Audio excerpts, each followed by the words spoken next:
Hola, muy buenas noches. Muchas gracias a todos por estar aquí conectados. Dentro de poco ya vamos a empezar a conversar con Ricardo Silva. Quiero saber primero, saludarlos, ver cómo están, desde dónde nos están escribiendo, desde dónde se están conectando. Me encanta, estoy súper emocionada de estar aquí, porque la verdad es que hace mucho tiempo que quiero estar en Colombia. Yo no vivo en Colombia ahora, estoy en Roma, aquí es la 1 de la mañana, entonces tengo muchísimas ganas de estar con ustedes, pues de poderlos ver, de poder estar con ustedes, de poder conversar un rato con ustedes y con Ricardo. Yo me llamo Marta Orrantia, para los que no saben, yo estoy escribiendo, aquí está Ricardo. ¿Qué hubo, Hola, Ricardo? ¿Qué más? ¿qué ha ¿Cómo va habido? todo? Bien todo, ¿qué ha pasado? ¿Qué estaba diciendo? No, estaba saludando, estaba diciendo que soy Marta Orrantia, que acabo de publicar un libro que se llama Cipriano y que íbamos a conversar juntos. Bueno, me parece lo máximo. ¿Cómo va ¿Qué todo? tal? Qué bueno, arranco, yo arranco, ¿qué? Cuente. Bueno, muy bien. Pues yo voy a hacer de cuenta que nadie sabe quién es Marta Orrantia para echarle flores, básicamente. Gracias. Entonces, quiero decirles que estamos aquí con una gran periodista y una gran escritora que ha trabajado en El Tiempo, en Soho, en Rolling Stone, en Gato Pardo, ha hecho una carrera periodística impecable y además es una gran novelista que está cumpliendo 3 novelas con esta, con Cipriano, y eh, me interesa decir todo esto porque lo primero que quiero conversar es sobre los títulos.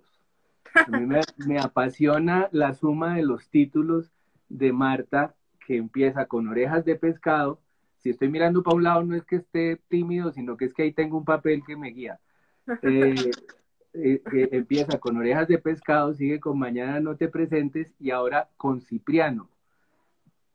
Yo quiero que hablemos de poner títulos. Tú que has sido editora, además periodista, que has tenido que poner muchos títulos toda la vida, ¿cómo ha sido la titulación de las novelas? Para que arranquemos por el título de Cipriano. Bueno, ha sido siempre dificilísimo. Orejas de pescado, pues la puse porque yo me acordaba del Chavo del Ocho, ¿no? Que decía que no oigo nada, soy de palo, tengo orejas de pescado. Entonces era un poco ese juego con el Chavo del Ocho. Y no sé, y pues mañana no te presentes porque yo quería también mostrar, esto fue muy curioso porque yo siempre titulo al final. O sea, yo escribo el libro y le pongo un nombre genérico y después lo titulo. Sí, Entonces, no, y sí, nunca ha coincidido el genérico con el final. sí, esta vez se llamaba Cipriano, el genérico se llamaba Cipriano. Ya. Y básicamente tuvo una vida, tuvo el libro, tuvo otro título y se le cambió. Eh, pues sí, tuvo un título diferente, pero lo cambiamos un poco porque era un título muy raro, sobre todo para los tiempos de que estamos viviendo de pandemia. Y entonces decidimos cambiarlo y ponerle Cipriano, que me parece un título sonoro, es un título directo, y pues finalmente no es un nombre común, entonces ahí estaba el viejo. Pero, pero siempre es un ejercicio durísimo y siempre es una pelea con los editores de cuál es el título que yo quiero, cuál es el título que ellos quieren, y normalmente yo supongo que pongo títulos muy largos, pero este me quedó más bien cortico. Bueno, para los que están entrando ahorita, yo ya asumo de presentador. Eh, Estamos presentando la nueva novela de Marta Orrantia, se llama Cipriano, estamos conversando sobre los títulos. Me tenía la duda del título porque justamente leí esta novela, que de una vez les voy diciendo a los que van entrando, es magnífica, es una gran novela, está construida de una manera muy bella, se va desenvolviendo como un ovillo bellamente y va construyendo personaje a personaje una red de gente que uno siente que va a encontrarse en la calle la próxima vez que salga, cuando podamos salir todos, ojalá dentro de poco. Así que Eh, falta un ratico. exacto. Pero lo decía porque leí la novela con un título inicial que era ¿Por qué no te has muerto?, que es una frase muy fuerte, magnífica también, a mí me gusta mucho el título Cipriano, también considero que es mucho más contundente y después creo que lo desarrollaremos, pero es una frase que le dice un niño al protagonista, tiene un contexto que claro, en este momento de pandemia podía ser un poco raro.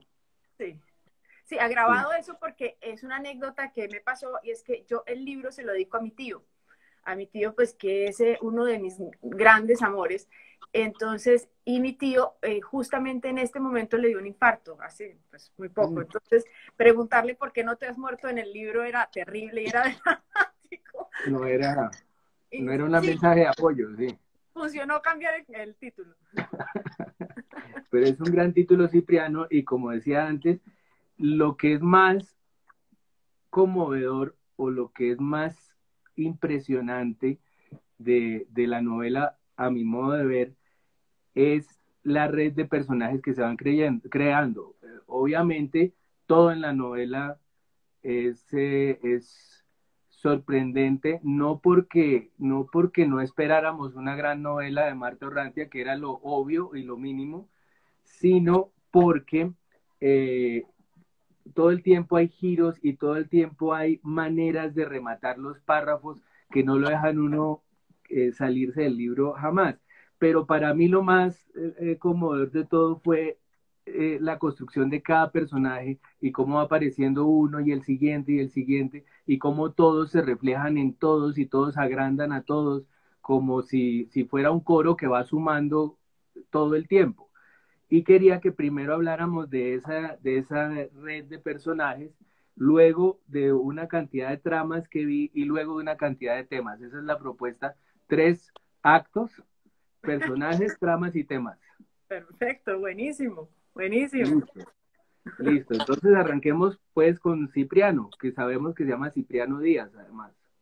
Se llama Cipriano Díaz. No, lo primero que tengo que decir es que viniendo de semejante maestro, Ricardo, muchas gracias, porque, pues porque un referente en la literatura es usted y para nosotros ha sido siempre un placer y un goce leerlo y cada vez que me piden que recomiendo un libro suyo, yo no, o sea, no sé por dónde empezar, pero entonces, pues muchas gracias viniendo de usted, es un honor. Yo siempre recomiendo Autogol, tengo que decir que ese es el primero que recomiendo. Muy Entonces, bien, pero porque teníamos un arreglo, habíamos quedado en eso.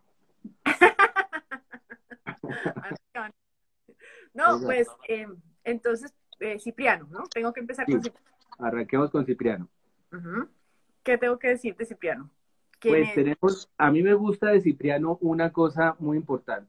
Me parece que es una especie de extraterrestre en esta época y que eso es lo que lo hace un gran personaje en la medida en que nos sirve como unos ojos de extraterrestre para todo lo que está pasando en el mundo. Él es de una generación pues anterior, bordea los 80 años y está viendo desde los millennials hasta los cincuentones de hoy en todas sus dimensiones. Es decir, es un tipo que no entiende bien qué es lo que significa machismo, ni por qué la gente se volvió vegetariana, nos sirve como unos ojos a lo que estamos viviendo, que me parece un efecto muy, muy lúcido.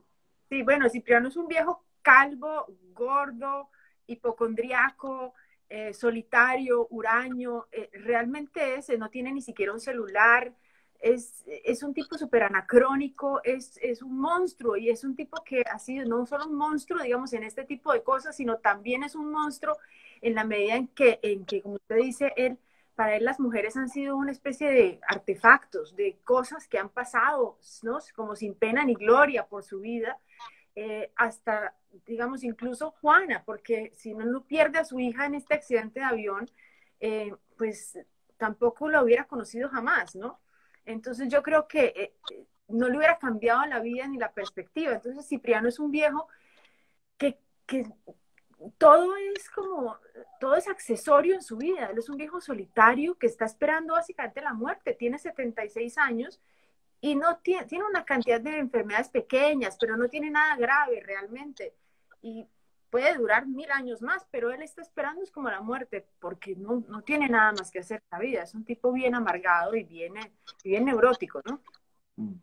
Hay una señal muy impresionante sobre él que además me parece que nos presenta a otro personaje que es quizás el gran enigma de la novela, que es la esposa de Cipriano, Beatriz, que si acaso en algún momento es presentada como una mujer controladora y celosa, celosa, llena de razones para estarlo, digamos, pero, pero uno no siente en Cipriano nostalgia por esa esposa y me parece absolutamente verosímil porque esa es una persona de esa generación.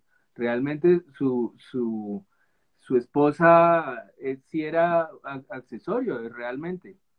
Claro, yo creo que él se casó un poco, se casa por despecho, no se casa en realidad por amor, él se casa por despecho y se casa como se casaban en esa época, con, supongo, con las niñas bien, con la niña buena. Y resulta que la niña buena nunca la llegó a conocer tampoco, es que también esa, era esa inhabilidad de conocer a las mujeres. Entonces este hombre nunca conoció a la que era su esposa y cuando se sella el matrimonio, cuando el padre dice para siempre, este señor queda engrampado con una mujer que cada vez detesta más. Entonces yo creo que a medida que la va conociendo se va dando cuenta de que Beatriz no tiene nada por detrás. O sea, a mí Beatriz me parece un personaje tan difícil porque solo la vemos a través de los ojos de Cipriano. Es una mujer que a diferencia, por ejemplo, de Juana, que la vemos a través de los ojos de las amigas, que la vemos, o sea, que tiene como una cantidad de, la vemos incluso a través de sus propios ojos en el apartamento de ella. Cuando él va a desbaratar el apartamento de su hija muerta, encuentra una cantidad de señales de quién era ella, ¿no? Encuentra la marihuana, encuentra los condones usados, encuentra una cantidad de cosas de quién era Juana. Entonces, esto, digamos, vamos conociendo a Juana a través de un montón de cosas, de actos, pero a Beatriz solo la vemos a través de él. Y cuando la vemos a través de él, la vemos como una mujer sosa, boba, antipática, un monstruo casi, que es como él piensa Beatriz, pero quién sabe cómo sería en la vida real. Tal vez la pobre Beatriz también, como usted dice, tenía muchos motivos para estar celosa y para sufrir a Cipriano, porque Cipriano era desastroso. Sí, claro. Eh, Juana, que sería el tercer personaje, ya que estamos hablando de ella, eh, también es la noticia para Cipriano del mundo de ahora. Es una bióloga, una persona que lucha por el clima, por la naturaleza, tiene una cantidad de amigas, parece no tener mayor interés en tener pareja, por ejemplo. Tuvo alguna, pero ya no le interesó más. Es todo lo que está pasando en este momento y a mi modo de ver, es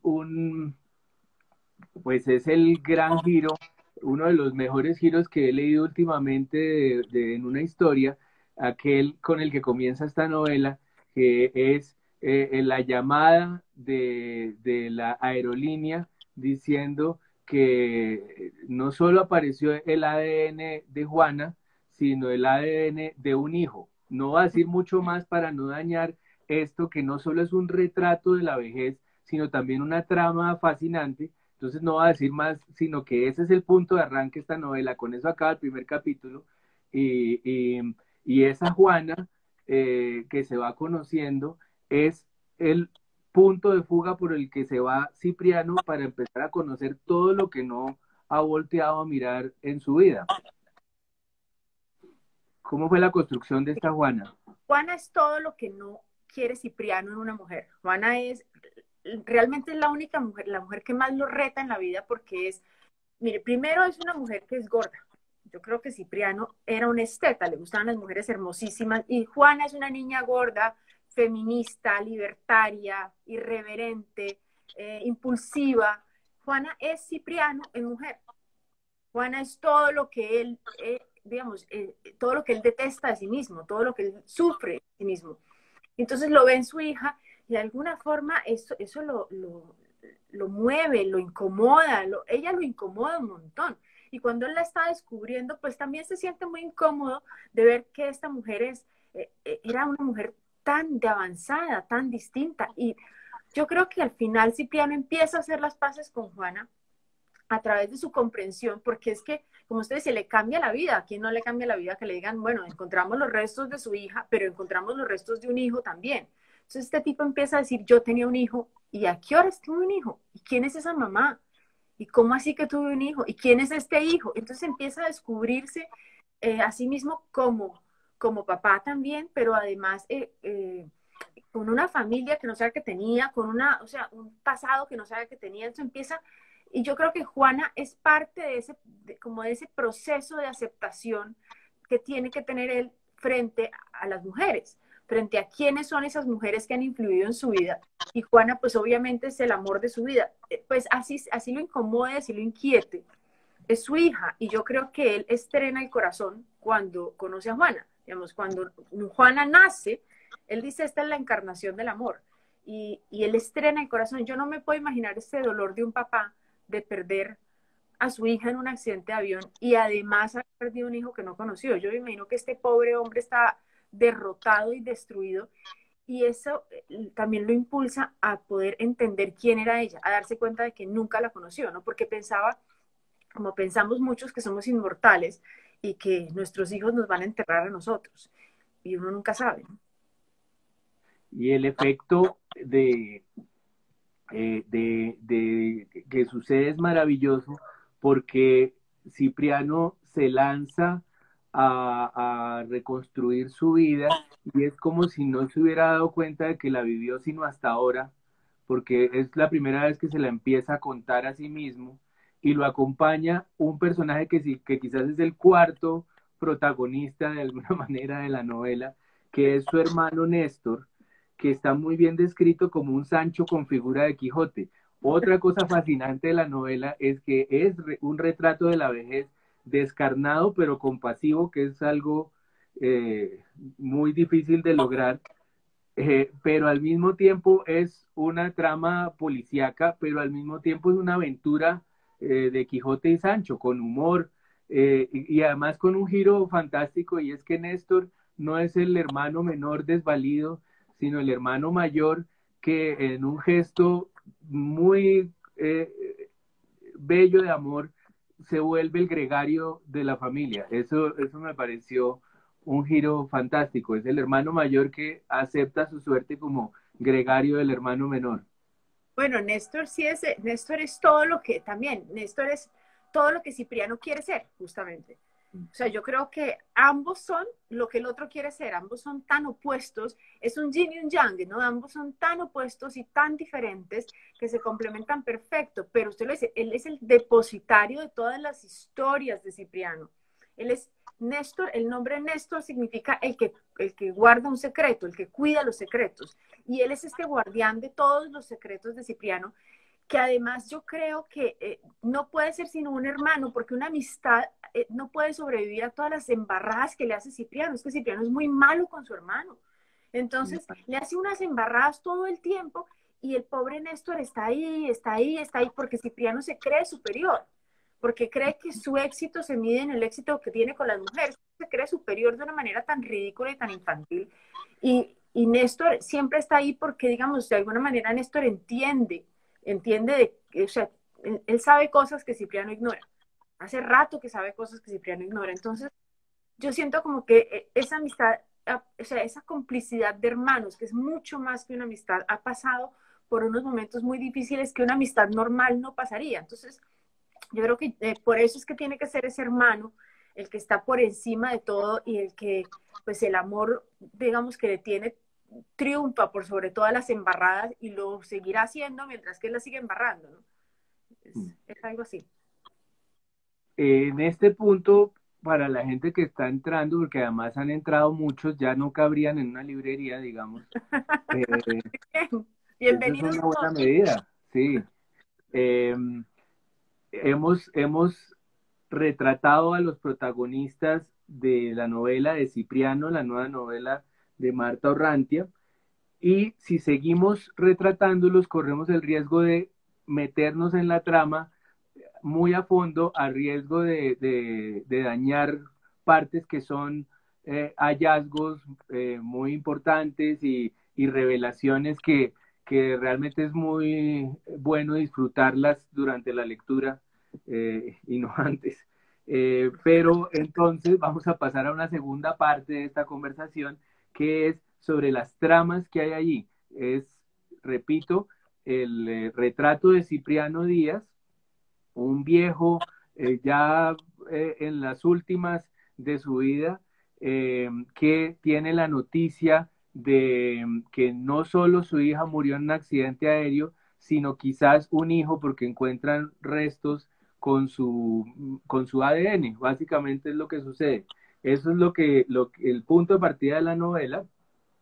Y durante la novela van apareciendo, a partir de ese momento, una cantidad de tramas paralelas, como, por ejemplo, la reconstrucción de la hija que murió, ese duelo hecho por alguien de otra época, el accidente de ese avión, la aparición de una mujer japonesa que me encantaría hablar de ella porque es uno de los grandes personajes de la novela, pero temo dañar ahí una serie de sorpresas.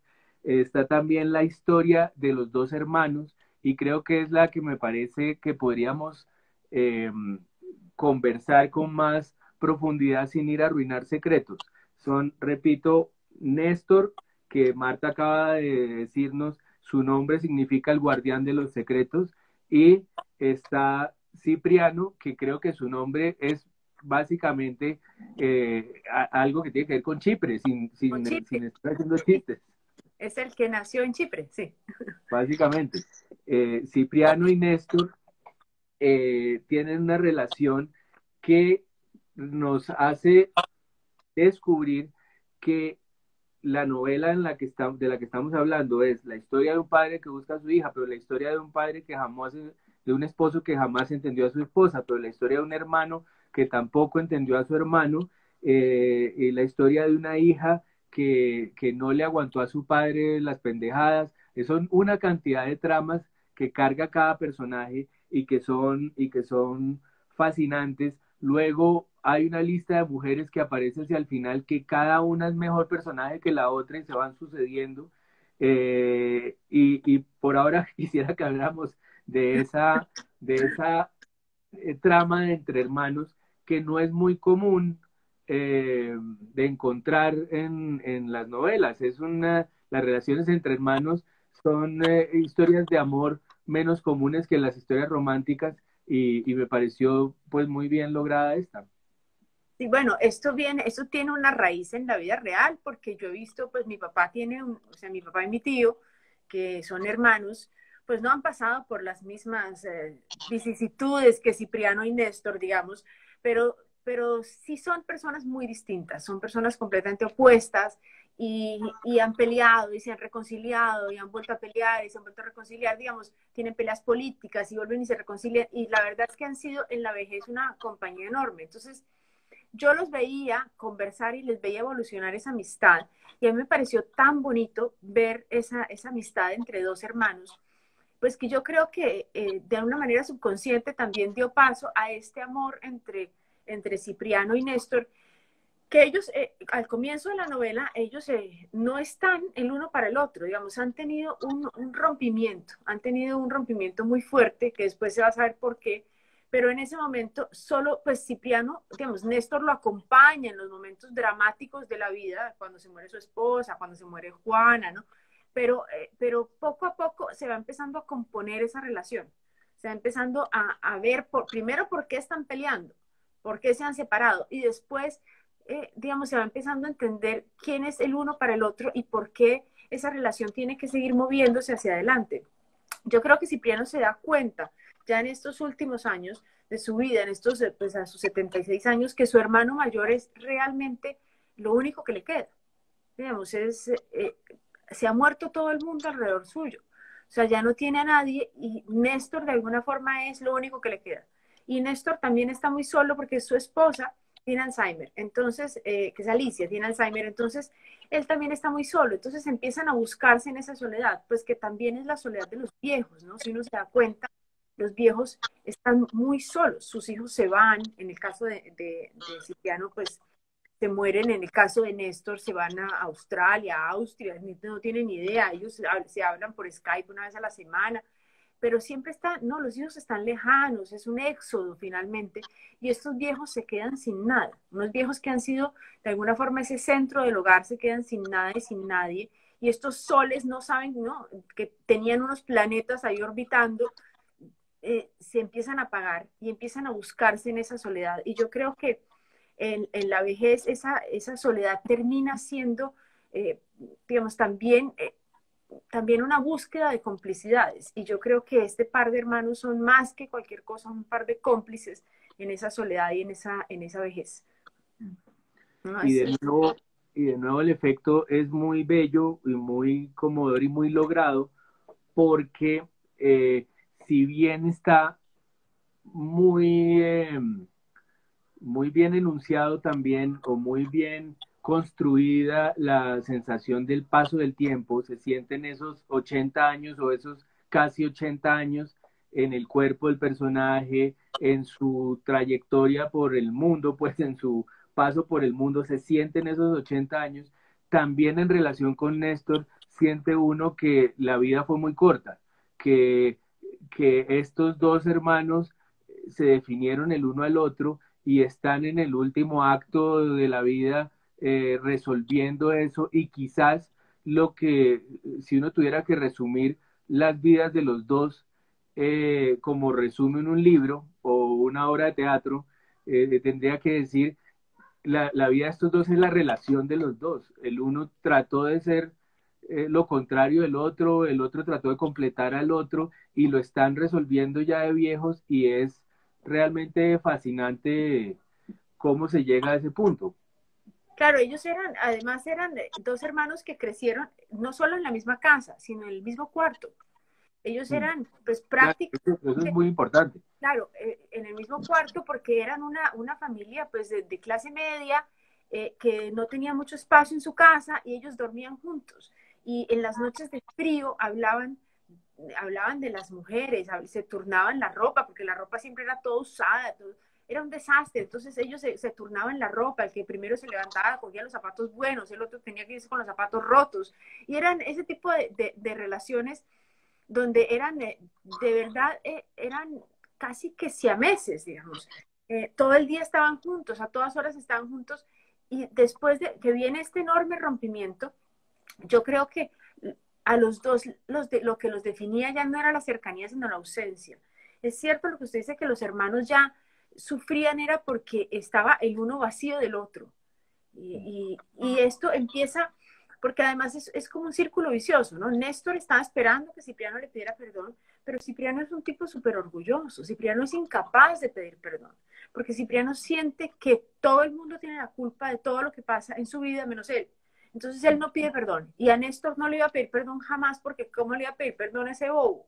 Porque para él su hermano era un bobo, pero después se da cuenta de que no es tal, digamos, de que tal vez lo que pasaba era que él envidiaba eso, él envidiaba esa felicidad de su hermano, estar contento con lo que tiene, esa tranquilidad mental que tenía su hermano.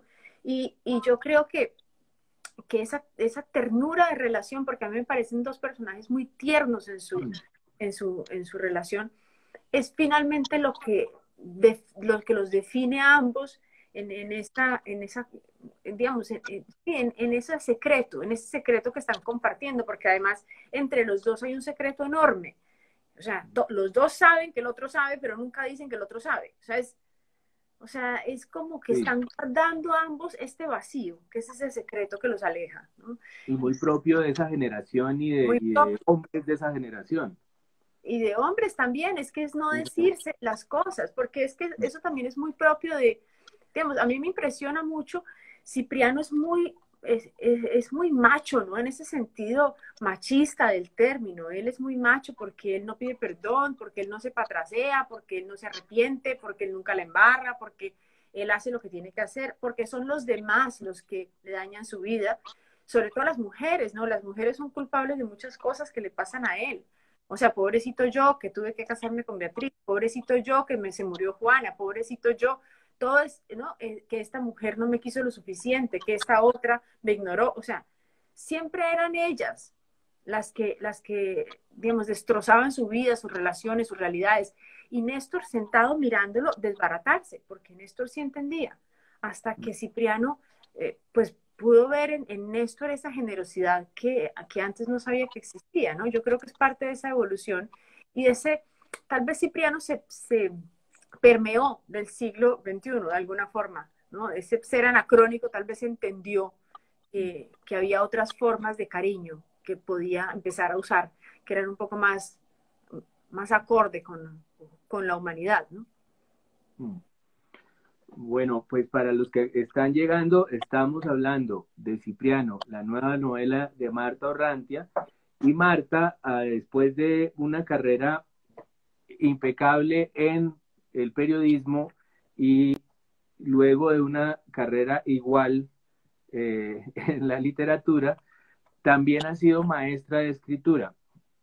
Y ahí me parece interesante retomar el tema inicial antes de hablar de un personaje que nos ha faltado y que es una de las tramas de las que hablo, que orbitan alrededor del personaje principal. Eh, me gustaría retomar la idea de que esta novela se llama Cipriano, tenía que llamarse Cipriano porque eh, lo pensé ahorita que la estaba escuchando, porque me parece que eh, es, es un llamado de alguna manera a esas novelas del romanticismo que llevaban el nombre llevaban nombres de mujeres, y me parece supremamente importante en este momento que se haga, porque en toda la revisión feminista de los últimos años, en toda la discusión sobre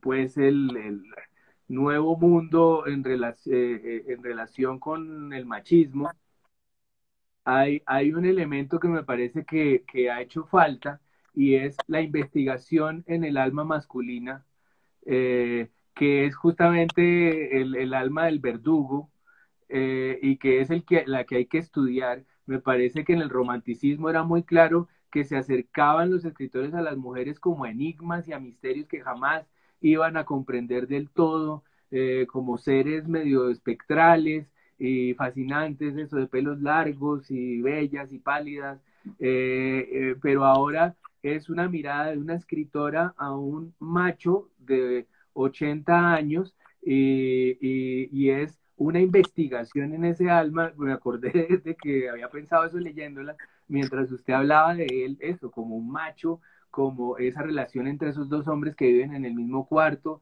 que temen dejar de ser masculinos en cualquier momento, que poco se abrazan porque quién sabe eso que termine. Eh, en fin, eh, eh, y eso me fascina de la novela, esa investigación del alma masculina. Bueno, yo sí creo que al comienzo sufrí mucho pensando pues que justamente en estos tiempos y pues una mujer que ha hablado, o sea, yo hablo mucho de la mujer y de, digamos, yo no soy, no sé si hay un solo feminismo, o sea, a mí esta cosa, yo soy feminista, me parece un poco como de cartón, porque yo no sé si hay, yo creo que hay muchos tipos de feminismo y yo no soy de estas mujeres feministas no, o sea, de pelo en las axilas y de no, ese tipo de cosas no soy, pero sí sí creo en la equidad y sí creo evidentemente en una cantidad de cosas que sí comparto con las feministas, como se llaman, como se autodenominan. Me van a matar por eso, pero yo sí creo que hay muchas maneras de ser feminista y creo que sentía un poco de culpa y un poco de angustia de pensar que iba a hablar de dos hombres en la novela. Y resulta que hablando con una amiga, mi amiga me dijo, pero es que usted no se está dando cuenta de que en realidad a estos hombres lo que los está cambiando son esta cantidad de mujeres que hay alrededor. Porque Claro. entonces a lo largo de esta novela orbitan mujeres vivas y muertas, porque hay fantasmas, ¿no? El fantasma de Beatriz, el fantasma de Juan, y hay una cantidad de mujeres que todavía están vivas, que orbitan alrededor de la vida de ellos y que los van a ambos, porque también a Néstor le ocurre, que las mujeres los van cambiando y que son como el agua y ellos son como las piedras, ¿no? Estas rocas inamovibles que son el centro de todo, que se creen perfectas, estáticas, inmortales, eternas, y las mujeres que son todas melífluas, ¿no? Que parece que no hicieran nada, pero ellas son las que los van moldeando, moviendo, cambiando. Yo creo que Cipriano empieza a cambiar y empieza a moverse es a través de lo que empieza a entender de las mujeres. Porque si no hubiera sido, si no se hubiera enfrentado a esta muerte de Juana, probablemente se habría muerto sin conocer a las mujeres. Y después, o sin, digamos, pensando que él solamente ha tenido un amor en su vida y pensando que solamente hay una manera de amar a las mujeres. Y realmente se da cuenta de que hay muchas formas de interpretar el amor, de que hay muchas formas, hay muchas mujeres diferentes, que hay mujeres que son pues berracas como esta, hay una mujer que es una ingeniera de petróleos, vieja, brava, Es grosera, grosera. Sí. Ángela, que es una vieja cochina o pisucia, y él se muere de risa con ella y lo intimida un montón, y después se da cuenta del corazón que tiene ella, ¿no? Después se da cuenta de su bondad. Hay mujeres, o sea, todas estas mujeres que van pasando por sus vidas son las que los van cambiando. Entonces yo sí creo que de alguna manera verlos a ellos como hombres me sirve a mí para ver cómo cambian esta mentalidad frente a las mujeres que los influyen. Y yo creo que la investigación es muy fácil, es decir, primero yo sí creo que nosotros tenemos, que uno no es solo mujer, digamos, que creo que tenemos, como dicen los psicoanalistas, un pedazo femenino y un pedazo masculino, y pues uno está en contacto con ambas partes de uno, pero por otro lado, yo pues vivimos en Colombia, vivimos viendo estas realidades cotidianas de quiénes son estos hombres, de quiénes han sido nuestros papás. Otra amiga me decía hoy que todos los papás tienen algo de Cipriano, que los papás de nuestra época tienen algo de Cipriano. Y pues tal vez es cierto, ¿no? Estos papás que por más que no se consideren machistas, que por más que alaben a las mujeres, que por más, todo eso, sí tienen una educación, esta educación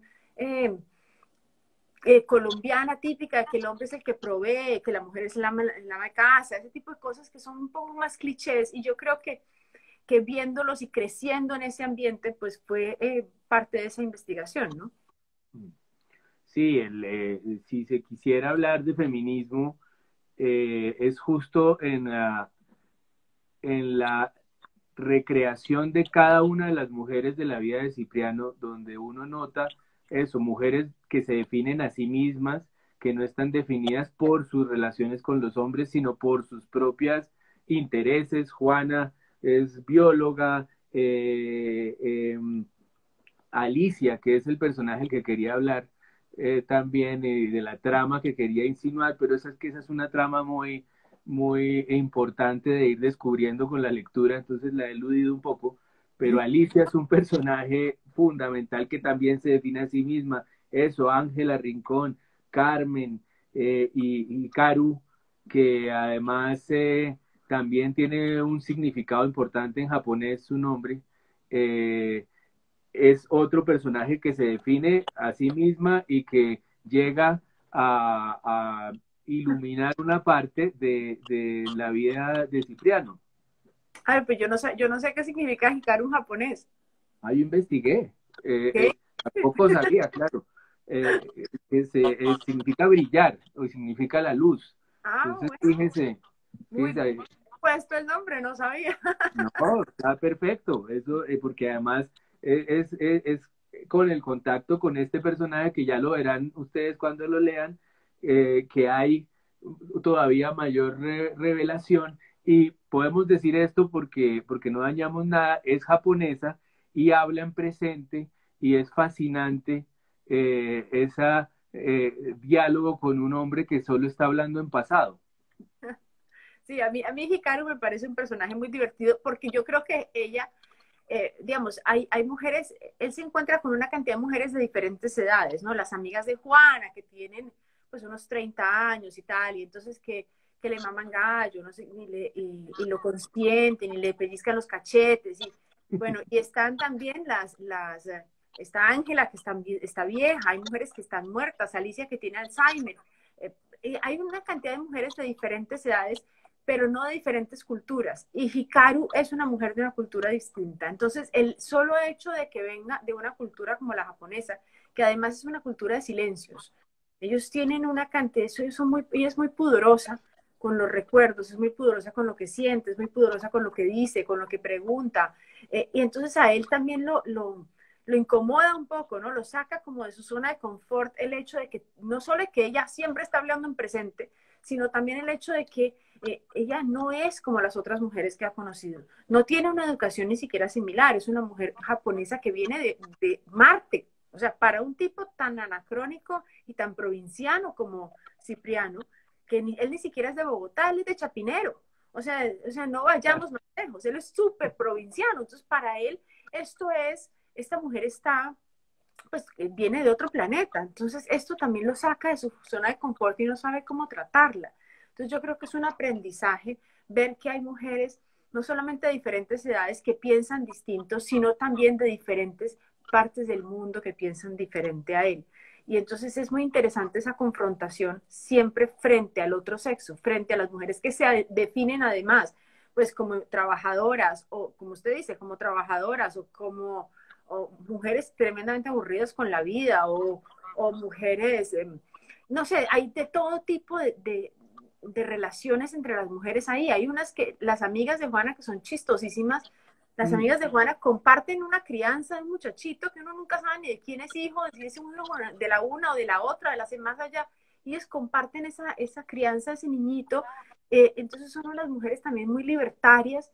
Y todos estos diferentes tipos de feminismo y diferentes tipos de ser mujer es lo que Cipriano va entendiendo a medida que va evolucionando en ese libro, ¿no? Que antes no sabía que eso existía. Sí, eso es muy impresionante. Hay, si uno quisiera buscarle un género dentro del género de la novela, a esta novela Cipriano, hay un género que a mí me fascina realmente, que es el de la iniciación, ya no en la vida, sino en la muerte, que es un género en el que uno podría, ¿no?, inscribir quizás a Sostiene Pereira, quizás al mismo Quijote, en fin, viejos que se están preparando para morir y que están corriendo a contarse su propia historia justo para poderse morir, para poder ver cuál es que tiene que ser el final de esa historia. Querría que habláramos de ese género y creo que me lo despierta también una señal que es la señal con la que comienza el libro, luego el título, que es el epígrafe de Julian Barnes. Sí. Sí, bueno, el sentido final, ¿no? Es que Julian Barnes habla mucho de la vejez. Eh, Sí, es un tema que le apasiona a él y yo creo que es un tema que no es tan común en la literatura, porque tampoco es tan común en el mundo. O sea, ahora, digamos, estamos obsesionados con una cultura de la juventud. Entonces, de vernos jóvenes, de pintarnos el pelo para que no tengamos canas, de ponerse el botox acá y allá y no sé qué, y de arreglarse no sé qué. Como todo se puede hacer finalmente, o sea, todo uno se puede volver a armar. Entonces hay ese culto, y no estoy hablando pues solamente de las mujeres, de los hombres también. Estoy hablando de este culto a la juventud. Entonces, ¿a cuántos likes tenemos en la página? ¿A cuántas fotos podemos no, posar unas fotos y vernos lindos que el lado de aquí, que el lado de allá? También es un culto a la belleza, a la estética. Y los viejos van dejando eso atrás, tal vez por una cosa un poco más, no necesariamente, pero tal vez también un poco más profunda, que es el conocimiento. No necesariamente la sabiduría, sino tal vez el conocimiento porque adquieren una perspectiva de cómo se hacen las cosas, ¿no? Entonces, a mí me parece que es un tema que es fascinante. No solo Julian Barnes, sino está Muriel Spark también, que habla, Memento Mori, que habla de la vejez. Un libro de poemas que se llama de Vetustate. O sea, hay un montón de temas, de textos que si uno se pone a mirar, le van hablando uno de la vejez. Y es curioso porque yo antes de empezar a escribir esta novela no sabía que, digamos, sí sabía que existía, pues obviamente Sostiene Pereira, pues ese tipo de literatura que uno ya ha leído, pero no sabía que existía tanto. Y de repente me empieza a disparar claro. no solo los libros, sino también las películas, y, y bueno, y es un tema, o sea, no se habla tanto a la vez como uno quisiera, pero sí hay quienes están obsesionados con este tema. Y en efecto, pues Julian Barnes es uno de ellos, que además es uno de mis autores favoritos. Entonces, yo creo que es interesante voltear y mirar quiénes son los viejos. O sea, ahora, digamos, en esta pandemia se han vuelto pues de repente han cobrado una importancia enorme, ¿no? Para bien y para mal, porque ahora ya no los dejan salir como si fueran niños chiquitos, entonces les cierran las puertas y ahora usted no sale a jugar, usted no, entonces entra para su casa, como si no tuvieran un poder de decisión sobre sus vidas, ¿no? Pero al mismo tiempo, por lo menos han visibilizado la vejez, que para muchas personas es como, tratan de no verla, de esconderla, de qué jartera ser viejo, qué oso los viejos, qué pereza el viejo pues no tiene, o sea, no es bonito, porque ya no hay pues, viejos bonitos, ¿no? No es bonito, no es estéticamente bonito, no manipula redes sociales, los viejos son muy arcaicos en las redes sociales, no aparecen, no hacen nudes, no hacen ese tipo de cosas, ¿no? Son como sí, en serio, están como ahí, en otro lado, entonces no pertenecen a este mundo rápido, este mundo actual, y de nuevo otra vez hemos tenido que volver a mirarlos y me parece que no los podemos olvidar, porque los viejos finalmente son el referente y son la memoria de una sociedad. Entonces uno no los puede olvidar, es un poco ese volver a decir, eh, poner el dedo en la llaga y volver a decir, oiga, pero es que están estos otros, ¿no?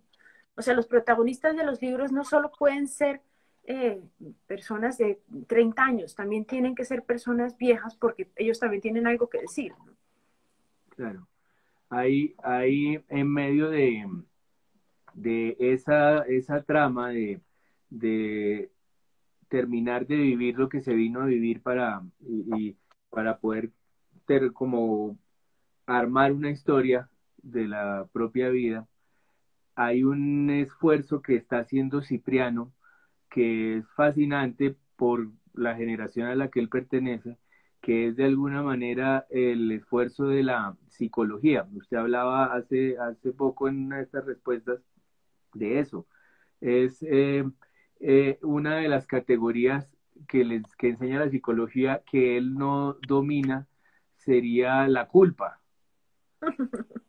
Y es fascinante cómo él va entendiendo poco a poco qué es a qué se referían con eso, con la culpa.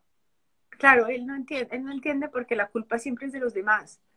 Y eso en algún momento se lo dice Néstor. Eso es, bueno, yo creo que él finalmente, él hace esta reflexión sobre su vida. Yo creo que nunca la había hecho porque él no necesitaba hacerla. O sea, no, de pronto hay viejos que pasan por la vida, hay gente que pasa por la vida, que se muere de vieja, que nunca reflexiona.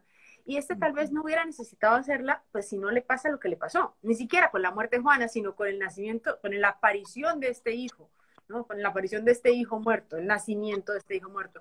Pero ahí empieza a reaccionar y entender quién era él, porque cuando uno tiene un hijo que de repente le aparece a los 50 años, uno tiene que decir, bueno, y entonces la primera pregunta es, ¿y a qué horas, a quién fue la mamá?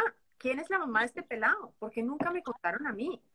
Entonces ahí se da cuenta de que tal vez hay un pedazo de su vida que él tiene sobre el que tiene que volver. Ahí pasó algo, entonces empieza a desenterrar ese pasado y al desenterrar ese pasado necesariamente tiene que haber una reflexión. Ahora lo estaba oyendo hablar y me estaba acordando de un libro de Margaret Atwood que se llama El asesino ciego, que es una reflexión que hace una mujer anciana sobre toda su vida que tuvo desde los años 30, ya se está muriendo, y ella lo escribe, y lo escribe para que lo encuentre la hija de la empleada. O sea, es fascinante, porque es esa crueldad de la vieja contando toda la verdadera historia de lo que le pasó en la vida a ella, y que le pasó en la vida pues fue una tragedia constante que tampoco fue tanta tragedia, es decir, pues, las tragedias normales de la vida, que uno enviuda, que el hermano se suicida, ese tipo de cosas que pasan, que son trágicas para cada quien, ¿no? Pero que tampoco es una bomba que le cae encima. Y es un poco eso, es que Cipriano empieza a reflexionar a raíz de las tragedias, porque tal vez es a raíz de las tragedias que uno empieza a mirar para atrás, porque si a uno no le pasa nada, ¿para qué lo hace, no? Entonces yo creo que Cipriano encuentra en la tragedia una forma de mirar la culpa y de mirar la culpa ya al final de los días, como cuando uno hace un test en una revista que uno es completamente honesto con uno mismo porque está solo, de pronto él porque está solo por primera vez en su vida hace esa reflexión con honestidad y esto le produce unos resultados sorprendentes, ¿no? Estaba pensando una cosa, que es que las tres novelas, para que las recojamos de paso, Orejas de Pescado, Mañana no te presentes y Cipriano, todas son sobre la muerte de alguna manera. En la primera parte de un suicidio, la segunda pues es ni más ni menos que la matanza salvaje del Palacio de Justicia, y esta, la muerte de una hija, primero que todo, luego de un hijo que no se conoció, y luego la inminencia de la muerte en la vejez. Son tres situaciones alrededor de la muerte muy diferentes, pero me parece que ya uno en este punto puede tener absolutamente claro que es el tema de las novelas de Marta Orrantia. Bueno, usted que es más pesimista que yo, porque yo habría dicho que es que pues la vida se define por la muerte de alguna manera, pero yo creo que va un poco más allá y es la memoria, es una obsesión con la memoria, porque son tres formas de memoria distintas. Entonces, la primera, Los digamos, de amigos. alguna manera, es la memoria de este amigo muerto, pero no es solo la memoria del amigo muerto, sino que ellos se fuman a ese amigo muerto. O sea, Cierto. ellos hacen unos cigarrillos con las cenizas del amigo muerto y se fuman al amigo muerto como una manera de comerse esa memoria, de metérselo adentro para siempre. Y lo del Palacio de Justicia, pues también es el rescate de la memoria de las víctimas y de los victimarios que terminan siendo víctimas también en esa masacre del Palacio de Justicia, Sí. porque, pues como usted lo dice, ahí es una matanza espantosa y sanguinaria, y lo que pasó ahí, pues no, realmente no lo vamos a saber. Entonces, esta es la historia de una guerrillera que sobrevive, pues que en efecto no ocurrió, pero que sobrevive para propósitos de la historia y que cuenta esto también un poco haciendo memoria, un poco y un poco hablando del perdón, ¿no? Y finalmente, pues Cipriano, los viejos son la memoria, ¿no? También son el rescate de esa memoria y este viejo hace memoria y cuenta también cómo era esa vida de niño en una Bogotá fría, en una Bogotá pobre, y cómo va creciendo en esa Bogotá de barrio, cómo va creciendo además en este país que se va desarrollando a través del petróleo, cómo van creciendo, digamos, las mujeres que eran súper conservadoras antes, cómo va cambiando toda esa imagen de la mujer y cómo van creciendo y van evolucionando, digamos, el tipo de mujeres que él va conociendo, ¿no? Una mujer cada vez más aguerrida, cada vez más independiente, cada vez menos temerosa, menos timorata. Entonces, un poco cómo va evolucionando ese país también. Y yo creo que también esa memoria, ese rescate de la memoria. Yo no lo veía tanto como la muerte, pero pues bueno, puede ser. Vamos a ver qué dice el psiquiatra. Sí, eso tendríamos que ver o abrir una encuesta, pero podemos llegar a un punto medio que es cómo el cimbronazo de la muerte detona la memoria y la pone a reconstruir vidas, pero sí creo que es claro que hay una unidad que se está armando como una especie de trilogía involuntaria alrededor de la memoria y de la muerte. Puede ser una buena Bueno, manera. acepto. Bien, está perfecto. Exacto. Eh,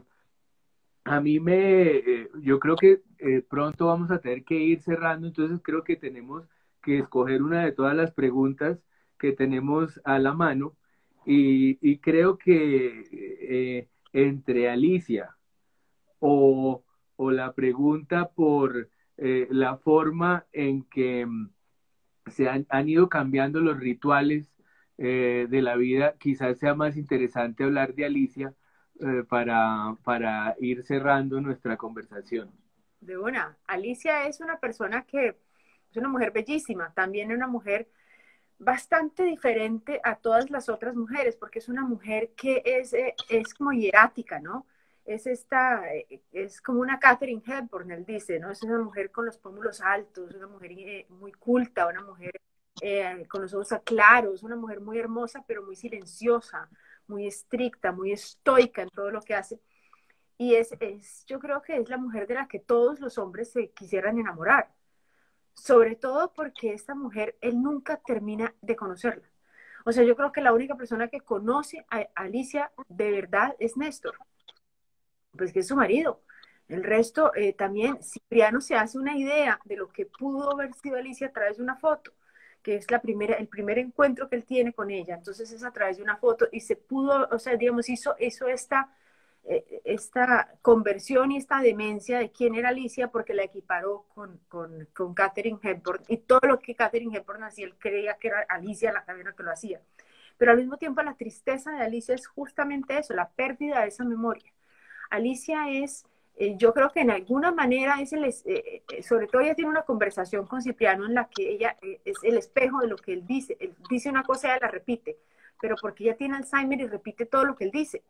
Entonces ese espejo lo hace verse a sí mismo como un ser, dice, es que yo no soy egoísta, entonces le dice, egoísta, entonces él dice, no, entonces sí soy egoísta porque Alicia me dijo que yo era egoísta. Entonces ella, de alguna manera, esa falta de memoria de Alicia es también un dolor enorme para Cipriano, porque Cipriano quiere vivir en el recuerdo de Alicia.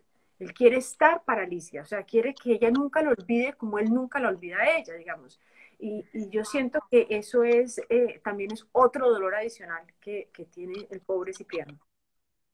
Creo que me la jugué bien por esa pregunta porque realmente Alicia tiene Alzheimer y es muy importante esa situación y le da la razón a usted, como debe ser, de que hay un tema recurrente que es la memoria y la dificultad enorme para reconstruir lo que se ha vivido, las versiones encontradas, que además están vaticinadas desde el epígrafe de Barnes en este libro, como todo terminará en la vejez reinventándose, reimaginándose, volviéndose ficción, todo lo que se vivió. Claro, porque la mejor memoria es ficción. Exacto, exacto. Bueno, nos quedan 3 minutos y yo quiero para cerrar mi parte y que cierre usted, eh, decir que realmente para los 101 personas que yo veo aquí en nuestra conversación, pues quiero decirles que esta novela ha sido para mí una experiencia fascinante, me ha detonado mis propias preguntas, mis propios recuerdos, me ha parecido una joya su escritura, sus personajes, la manera como se va desenvolviendo todo hasta una cantidad de clímax, no me atrevo a decir el plural de clímax, pero una cantidad de momentos fuertes, de picos, que lo dejan a uno al mismo tiempo desolado, conmovido, reparado. Todo lo que uno está buscando en los libros está allí. Los invito a que lo pidan ya, que ahora es tan fácil, en el mismo aparato uno lo puede hacer. Y ha sido para mí un enorme honor y una alegría gigante estar en esta conversación con Marta. Ricardo, muchas gracias. El honor es mío. Qué generosidad, qué belleza. Muchas gracias. Gracias a todas las personas que se conectaron y pues los invito a que lean Cipriano también y a que me cuenten qué les parece. Muchas gracias a todos y un abrazo y buenas noches. Buenas noches a todos. Chao.